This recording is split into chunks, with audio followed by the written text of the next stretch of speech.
अस्सलाम वालेकुम, मैं हूं फैसल अजीज खान और आप देख रहे हैं मेरा यूट्यूब चैनल। दरिया सिंध के किनारे सिंध के शहर सैलाब से कैसे डूबे, क्यों अब तक 3-3, 4-4, 5-5, 6-6, 8-8 फुट पानी खड़ा है। दुनिया का सबसे बेहतरीन इरिगेशन का निज़ाम फेल कैसे हुआ।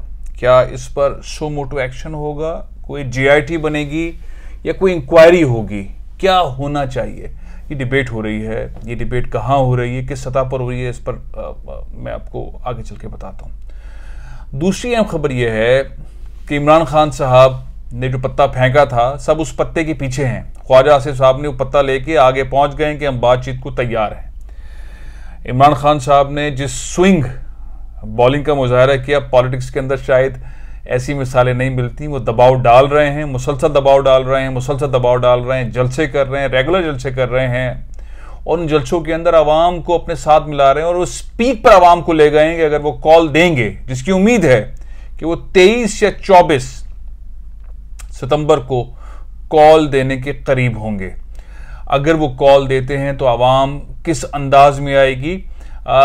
जो मज़ाहिमत की जादूगर अपने आप को कहती थी या कहते हैं मुस्लिम लीग नून की लीडर, वो किस हद तक खड़े हैं मज़ाहिमत करने के लिए हुकूमत में रहते हुए। मौलाना फजलुर रहमान साहब जो हुकूमत में, उनकी हुकूमत है, पीडीएम के वो सरबराह हैं, लेकिन वो खफा हैं, नाराज़ हैं, वो इस मज़ाहिमत के हक़ में हैं नहीं हैं।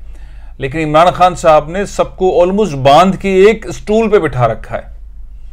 और अब मामला यह है कि जनरल बाजवा की एक्सटेंशन यकीनी नजर आती है।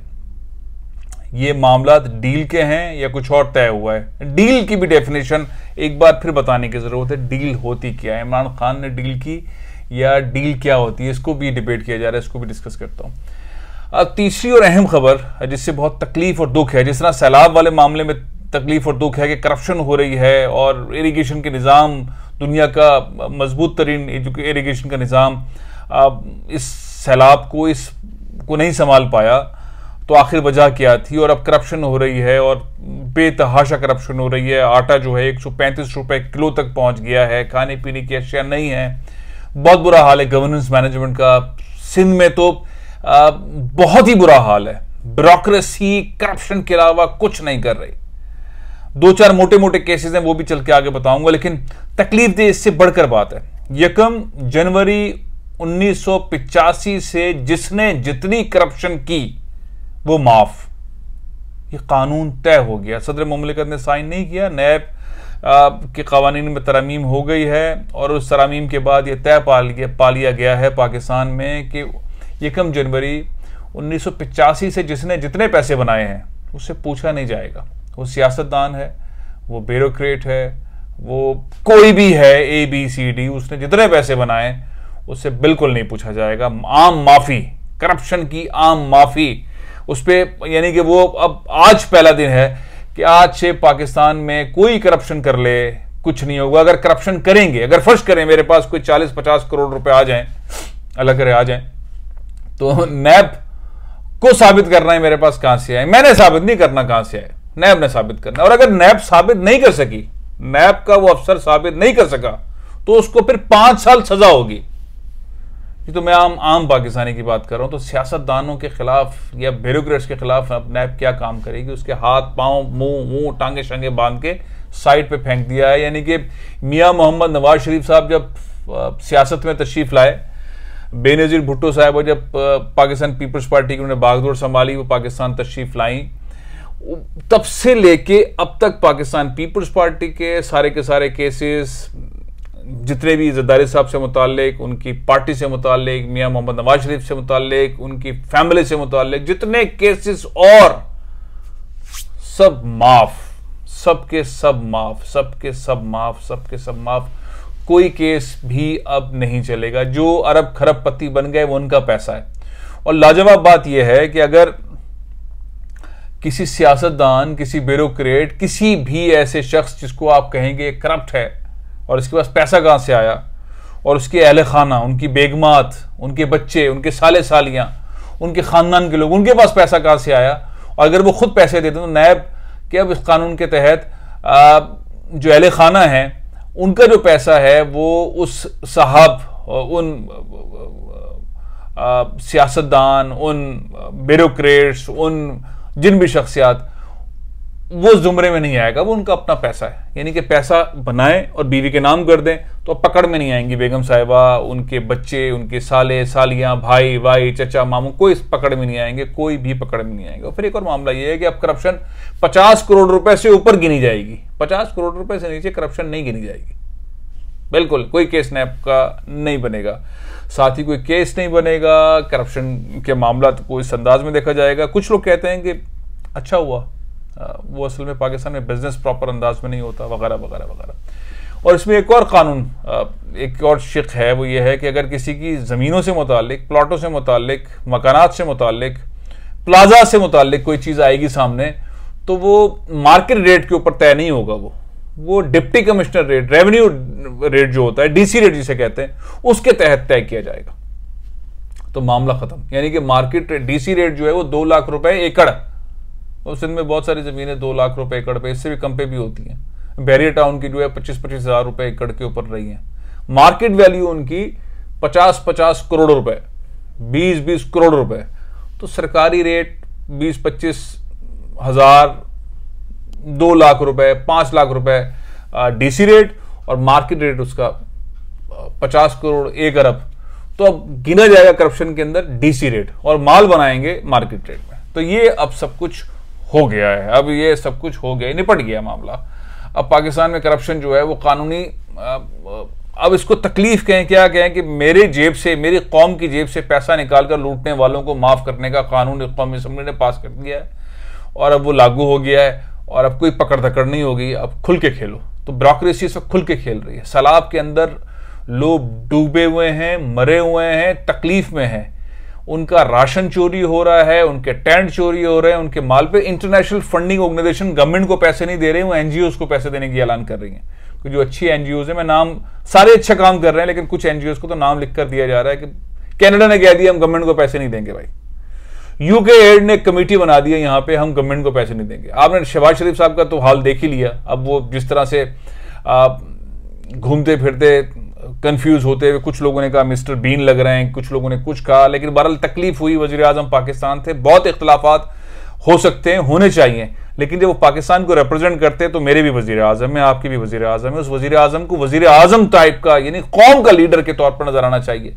उनसे हेडफोन नहीं लग रहा है, उनसे चला नहीं जा रहा है, उनसे बात नहीं हो रही है, उनको समझ नहीं आ रहा है किस तरह कपड़े पहनने, किस तरह खड़ा होना है। सारी दुनिया में जो टॉप लीडरशिप थी उसमें एक से एक बढ़कर मंजर था। जो उनकी मुलाकातें हुई उसमें दूसरी जानिब VVIP इसकी मीटिंग में नोटिंग होती है, एक एक चीज पर वो नोटिंग हो रही थी, और हमारे पास यहाँ पे वज़रा टांग पे टांग रखकर, हाथ पे हाथ रख के बैठे हुए थे। ख्वाजा आसिफ साहब को, बिलावल भुट्टो ज़रदारी साहब वज़ीर ख़ारिजा, उनको हमने देखा, और पाकिस्तान के वज़ीर ख़जाना साहब को भी देखा। इन सारी चीज़ों को हमने देख लिया। रुसवाई का आपने सूरत हाल देखी। अब मामला आगे बढ़ रहे हैं। आटा 135 रुपये किलो, डॉलर 245-250 का भी मार्केट में नहीं मिल रहा है, उसकी रेट 237-236 के करीब है। इन सारी सूरत हाल के अंदर इमरान खान साहब ने एक अहम तरीन मामले पर जो गुफ्तगू की कि पाकिस्तान में इलेक्शन हुए बगैर आगे नहीं जाएगा।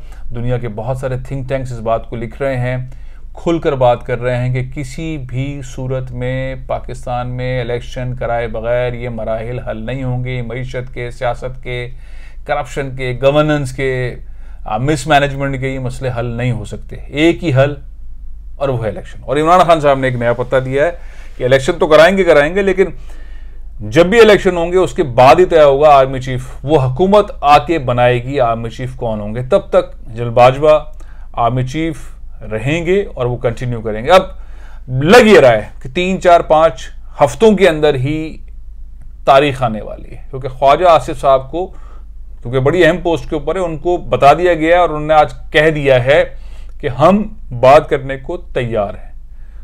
अब बात क्या हो रही है? लोग कह रहे हैं डील हो गई। मैं थोड़ा सा तशरीह कर दूं, छोटी सी तशरीह। डील क्या होती है? डील ये होती है कि जो चोर है, करप्ट है, जिसने पैसा मारा है, वो अपने आप को बचाने के लिए, अपना एग्जिट लेने के लिए, अपना पैसा बचाने के लिए, अपनी जान बचाने के लिए मुल्क से रफा दफा हो जाए, भाग ले, और डील, उसको डील कहते हैं। जैसे कि मियाँ साहब ने की 99 में मुशर्रफ साहब के साथ, उसके बाद अभी दोबारा भी बीमारी वाले मामला में डील कर ली, और सियासतदान डील कर लेते हैं अपने केसेस, अपनी बीमारी और इन मामला के अंदर हम बहुत सारे ऐसी चीज़ें देखते हैं। इमरान खान जो बात मुतालबा कर रहे हैं वो डील के ज़ुमरे में आता है या डायलॉग के ज़ुमरे में आता है? तो वो डील जो कहा जा रहा है, मेरा ख्याल है डायलॉग पॉजिटिवली आगे बढ़े हैं। उनका एक ही मुतालबा है, फेयर इलेक्शंस कराए जाएं और फेयर इलेक्शंस कराए जाएं, इसके अलावा कुछ नहीं। और वो प्रेशर बिल्डअप कर रहे हैं रेगुलर बेसिस के ऊपर। इमरान खान के खिलाफ अगर करप्शन के केसेस होते तो उनके खिलाफ फिर इंसदाद दहशतगर्दी एक्ट के तहत मुकदमा या गद्दारी का मुकदमा दर्ज करने की ज़रूरत नहीं थी। तो गद्दारी के और इंसदाद दहशतगर्दी एक्ट के तहत मुकदमा उनके खिलाफ भी दर्ज होते हैं जो करप्शन में या किसी और मामले के अंदर काबू नहीं आ रहे। तो इमरान खान काबू नहीं आ रहा है, वो तेज़ी से उन तमाम चीज़ों के ऊपर हावी हो रहा है। और उनकी सूरत हाल को देखकर बहुत सारे हुकूमत के लीडर्स, इत्तेहादी परेशान हैं, जैसे कि MQ बहुत बुरी तरह परेशान है। उसको समझ नहीं आ रहा कि हमारे साथ ये हुआ क्या है। ना गवर्नर मिला, ना वजारतें मिली, ना लोकल गवर्नमेंट सिस्टम ठीक हुआ, ना नौकरियाँ मिली, ना लोग हमारे बरामद हुए आज़ाद करा सके, बल्कि उनके तो कारकुनों की लाशें मिल रही हैं। तो बहुत ही बुरी तरह परेशान है। मौलाना फजलुर रहमान साहब भी बहुत परेशान है। सदर मुमलिकत बनना था, अब तो कोई आसरा ही नहीं हो रहा उनको। वो थोड़े से नाराज भी हैं और उनको आगे से बजाय थपकी देने की, हौसला देने के बजाय मुस्लिम लीग नून और पाकिस्तान पीपल्स पार्टी के लोग, टॉप लीडरशिप उनको अब उस अंदाज के अंदर डील नहीं कर रही। ये सारी सूरत हाल है। सूरत हाल ठीक नहीं है, लेकिन मुझे ये लगता है कि जो पता इमरान खान ने भेजा था वो काम कर गया है। बहुत जल्द केयर टेकर गवर्नमेंट का अनाउंसमेंट होगी, क्योंकि मईशत संभल नहीं रही है। LCs खुलना बंद हो गई हैं, स्टेट बैंक के ऊपर इल्ज़ामात ताजिर लगा रहे हैं, अद्वियात की कीमतें बढ़ गई हैं, एक्सपोर्ट पाकिस्तान में रुक गया है, डॉलर बहुत तेज़ी से ऊपर जा रहा है, आटा 135 रुपये किलो इस वक्त कराची और क्वेटा में मिल रहा है, और 2 महीने के बाद आटा पाकिस्तान में नहीं होगा। मैं आपको बता रहा हूँ, नहीं होगा। पहले तो ये था कि नवंबर दिसंबर में नहीं होगा, लेकिन अब तो सैलाब की वजह से अब आटा नहीं होगा। खाने पीने की अशिया बहुत महंगी। इस सूरत हाल के अंदर मैंडेट वाली हुकूमत की ज़रूरत है। मैंडेट वाली हुकूमत की ज़रूरत है। आप क्या कहते हैं? तजावीज़ दीजिए, सवाल भी कीजिए, मुझे इजाज़त दें। कुछ और चीज़ें भी मैंने आपको डिस्कस करनी है। किताब है no exit from Pakistan, America के हवाले से आई है। ये किताब मैंने पढ़ी है। 3 इसके अंदर रीजंस हैं, वो रीजंस डिस्कस करते हैं अपने आने वाले व्लॉग में। इसके अलावा भी इमरान खान साहब की कुछ और चीज़ें भी हैं, और सबसे अहम चीज़ जो मैं अपने व्लॉग में भी कहना भूल गया, लिखा भी था, कि शहबाज गिल साहब जेल की क्या चीज़ मिस कर रहे हैं। इस पर भी बात करूंगा अपने आने वाले व्लॉग में। इजाज़त दीजिए। पाकिस्तान जिंदाबाद।